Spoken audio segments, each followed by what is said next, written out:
हुई, one candidate one result, और सभी सीटों को भरा जाए, इसके लिए डॉक्यूमेंट का वेरिफिकेशन रिजल्ट के प्रकाशन के पहले, ये हम लोग की मांग है। लगातार प्रोटेस्ट चल रहा है और जिस प्रकार से चीज़ें बदली गई और बीपीएससी द्वारा जो चीज़ें नोटिस के रूप में आई है कि ओएमआर सीट में तकनीकी यानी टेक्निकल फॉल्ट को, यानी जो गड़बड़ी है वो गड़बड़ी है, इसलिए जो है ओएमआर सीट जो है वो अब पब्लिश नहीं होगा, उसको दूर करने का प्रयास चल रहा है। जैसे ही दूर होगा फिर लॉगिन आईडी करके लोग अपना देख सकते हैं। स्पष्ट रूप से हम लोग का भी मानना था कि बेल्ट्रॉन जैसी संस्था को ओएमआर सीट के साइन करने की जो बातें दी गई थी उसको कहीं ना कहीं रोका जाना चाहिए था। फिर भी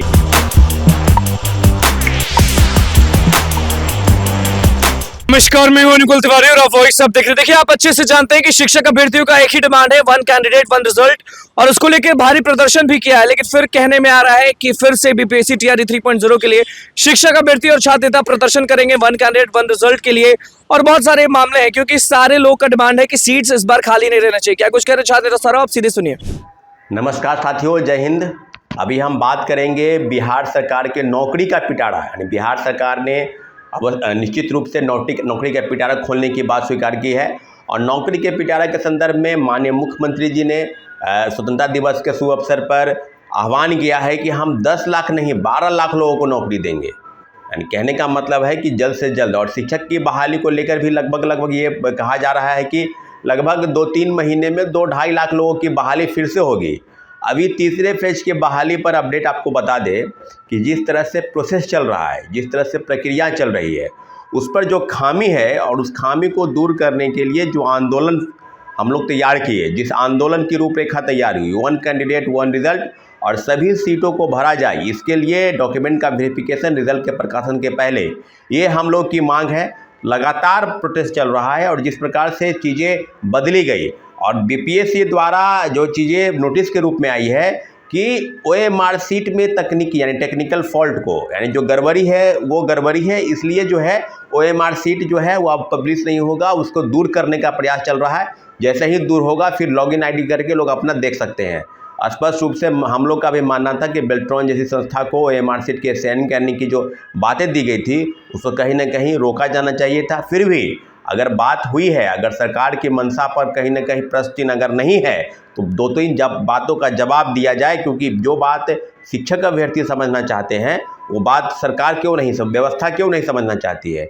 अगर चीज़ें हैं, अगर बात करेंगे फर्जीवाड़ा का, जिस तरह से माननीय उच्च न्यायालय ने 6-8 में जो कहा था कि हम 90% लोग जो हैं इस तरह के फर्जीवाड़ा करके बहाल हो गए हैं, तो उम्मीद के तौर पर पूरा डाटा, सारण का एक डाटा आया है, 41 लोगों को प्रतिबंधित किया गया है, उनको शोकॉज नोटिस जारी हुआ है क्योंकि वो बड़े फर्जी तरीके से बहाल हो गए थे।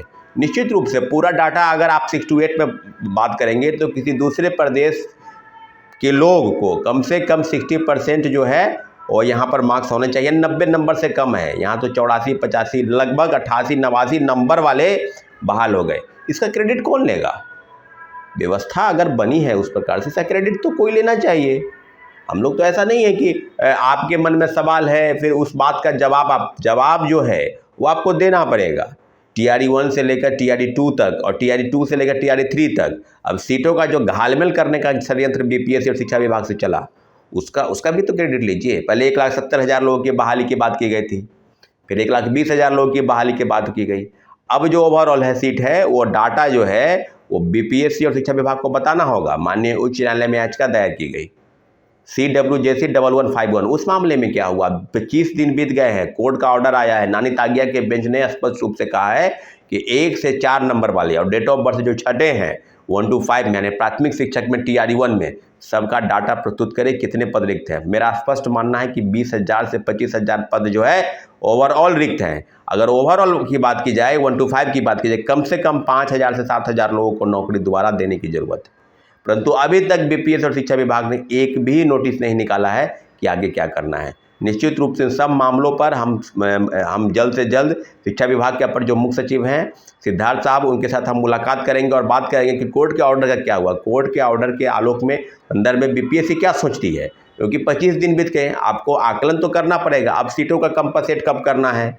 टीआरई 1 में बड़े पैमाने पर फर्जीवाड़ा हुआ, फर्जीवाड़ा के तो इंतहा पार कर गई। इसका भी तो कोई क्रेडिट लेगा, इसका भी तो कोई जिम्मा लेगा। मेरा ऐसा मानना है कि बिहार की सारी व्यवस्था चंद अफसरों के हाथ में दे दी गई, जैसे कि शिक्षा विभाग और शिक्षक बहाली का जो मुद्दा था, उस मुद्दे पर बीपीएससी के पूर्व चेयरमैन अतुल प्रसाद जी और के पाठक पूर्व अपर मुख्य सचिव शिक्षा विभाग, इन दोनों अधिकारियों की इर्द गिर्द सारी कवायद घूमती रही और बड़े पैमाने पर फर्जीवाड़ा हुआ। क्रेडिट लेने का होड़ था, बड़े बड़े होर्डिंग पोस्टर साटे गए कि हमारी सरकार ने लोगों को नौकरी दी, 3 महीने में 2 लाख लोगों को नौकरी दी और अब दोबारा हो रहा है। तो यही तो हम पूछना चाहते हैं कि नौकरी तो आपने दिया, बिल्कुल दिया, तो दूसरे प्रदेश के लोगों को कितनी नौकरी दी, इसका भी डाटा तो प्रस्तुत करवाइए। 125 में महिलाओं को जो 35% आरक्षण है, उस आरक्षण के नियम का पालन नहीं हुआ। 17,000 नौकरी में से 10,000 से ज़्यादा नौकरी किसी दूसरे स्टेट के महिलाओं को मिला। दिव्यांगता प्रमाण पत्र के आधार पर लोग जो बहाल हो गए हैं, 5-5 हज़ार पर झारखंड और कई राज्यों में डोमिसाइल सर्टिफिकेट, दिव्यांगता प्रमाण पत्र आदि बनाए जा रहे हैं और लोग बहाल हो गए हैं। यहाँ पर 49 नौकरी में मात्र 8 नौकरी बिहार के लोगों को मिला, दिव्यांग हमारे भाई बहन को। बात बिल्कुल इस तरह से सामने आ रही है। अब तो सीटेट वाले मामले पर, फर्जीवाड़े वाले मामले में अगर थंब इम्प्रेशन और ये कराया जाए तो कोई जिला बाकी नहीं है और ये जांच चल रही है, बड़े पैमाने पर जांच चल रही है। हम लोग स्पष्ट रूप से कहते हैं कि माननीय मुख्यमंत्री जी के इस कथन का हम लोग स्वागत करते हैं। बेरोजगारों की एक लंबी फौज है, पूरे देश में फौज है, बिहार में भी है, परंतु बिहार के नौकरी पर कहीं ना कहीं आपको डोमिसाइल के बारे में चिंता करना चाहिए। डोमिसाइल के नियम के तहत जिस तरह की चीज़ें खत्म की गई, ओवरऑल ओपन कर दिया गया, तो बिहार के लोगों को उस प्रकार से नौकरी तो नहीं मिली। डाटा भी प्रस्तुत है, आरटीआई से खुलासा हुआ है, सब चीज़ें बिल्कुल सामने आ गई है और बड़े पैमाने पर फर्जीवाड़ा हुआ। इस बात का भी तो जिक्र होना चाहिए। उसका क्रेडिट कौन लेगा? न सत्ता पक्ष हो न विपक्ष हो। अंत में विवश होकर हम लोग को माननीय उच्च न्यायालय जाना पड़ा। पूरी तरह से व्यवस्था बदल दी गई और 87,000 पदों पर जो चीज़ें चल रही है शिक्षक बहाली पर, उसमें OMR की रिसीट जारी की गई, फिर उसके बाद जो है रोका गया टेक्निकल फॉल्ट का। टेक्निकल फॉल्ट नहीं, उसमें कई तरीके से फर्जीवाड़ा होने की चांसेस हैं, इसलिए हम लोग का स्पष्ट मानना था कि बेल्ट्रॉन को उसका जिम्मा न दिया जाए। बाकी सारी चीज़ों पर हम लोग का स्पष्ट मानना था। 1 कैंडिडेट 1 रिजल्ट क्यों नहीं, 1 कैंडिडेट 1 रिजल्ट पर तो हम लोग का स्पष्ट मानना है कि आप 11-12 का रिजल्ट दे दीजिए। उसके बाद जो है अगर कई लोग, उसके बाद 9-10 कर दीजिए। अगर कई चीज़ें हैं, अगर सब लोग सब जगह से पास है, एक लोग 3 जगह से, कोई 2 जगह से पास है, कोई 4 जगहों से पास है, तो रिज़ल्ट तो सब जगह उसका आएगा, लेकिन काउंसलिंग एक ही जगह वो कराए। क्योंकि काउंसलिंग अगर सब जगह कराता है तो कहीं ना कहीं सब पद एक जगह ज्वाइनिंग करेगा और जितने जगह उसने काउंसलिंग कराया है सब पद रिक्त रह जाएंगे। इन्हीं सब मांगों को लेकर प्रोटेस्ट हुआ था और प्रोटेस्ट में जिस प्रकार से छात्र नेता की पिटाई हुई, जिस प्रकार से हमारे साथी छात्रों की पिटाई हुई, व्यवस्था आपने लोकतांत्रिक तरीके से लोगों को डिमांड है। अब बात जो है, अगर कई लोग, इसके बाद 9-10 कर दीजिए, अगर कई चीज़ें हैं, अगर सब लोग सब जगह से पास है, एक लोग 3 जगह से, कोई 2 जगह से पास है, कोई 4 जगहों से पास है, तो रिज़ल्ट तो सब जगह उसका आएगा, लेकिन काउंसलिंग एक ही जगह वो कराए। क्योंकि काउंसलिंग अगर सब जगह कराता है तो कहीं ना कहीं सब पद एक जगह ज्वाइनिंग करेगा और जितने जगह उसने काउंसलिंग कराया है सब पद रिक्त रह जाएंगे। इन्हीं सब मांगों को लेकर प्रोटेस्ट हुआ था और प्रोटेस्ट में जिस प्रकार से छात्र नेता की पिटाई हुई, जिस प्रकार से हमारे साथी छात्रों की पिटाई हुई, व्यवस्था आपने लोकतांत्रिक तरीके से लोगों को डिमांड है। अब बात कीजिए, समस्या अगर नहीं है तो उस पर बताइए कि क्या है। और कई तरह के बयान जो हैं सत्ता पक्ष के लोग और विपक्ष के लोग देंगे। जब सत्ता में आ जाएंगे तो वही बात को घुमा कर कहेंगे, जब विपक्ष में रहेंगे तो विरोध का बात करेंगे, उनके स्वर में आपको विरोध नज़र आएगा। तो हम लोग का स्पष्ट मानना है कि 1 कैंडिडेट 1 रिजल्ट और डॉक्यूमेंट का वेरिफिकेशन रिजल्ट के प्रकाशन के पहले, इन्हीं सब मांगों को लेकर हम जल्द से जल्द हम लोग एक और प्रोटेस्ट बुलाने जा रहे हैं। और निश्चित रूप से सरकार की मंशा पर कोई प्रश्न चिन्ह नहीं है, परंतु व्यवस्था ऐसी बनी है, आयोग और विभाग ने मिलकर जो बड़े पैमाने पर फर्जीवाड़ा किया है, उस पर काम करने की ज़रूरत है, उसको रोकने की ज़रूरत है। सीटेट फेल, STT फेल, कई फर्जी वाले, दिव्यांगता फर्जी बनाकर, डोमिसाइल फर्जी बनाकर, एकेडमिक क्वालिफिकेशन कुछ है नहीं, कई लोग ऐसे हैं जो बहाल हो गए हैं, ABCD का ज्ञान नहीं और शिक्षक बन गए। कैसे बदलेगी बिहार की शिक्षा व्यवस्था?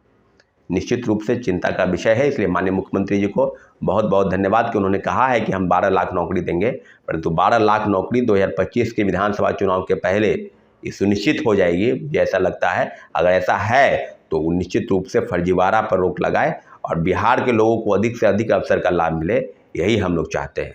धन्यवाद। जय हिंद। तो आपने सुना कि छात्र नेता सौरभ का क्या कुछ कहना है। वन कैंडिडेट वन रिजल्ट को लेकर, सीट्स भरने को लेकर बड़ा आंदोलन का जो तैयारी है वो शुरू हो चुका है। अब देखना होगा कि बीपीएससी टीआरई 3.0 में सीट्स को भरने के लिए विभाग या आयोग में से कुछ भी नोटिफिकेशन आता है कि नहीं आता है। तो बस हमारे चैनल को सब्सक्राइब करें, फेसबुक पेज को लाइक करें। धन्यवाद।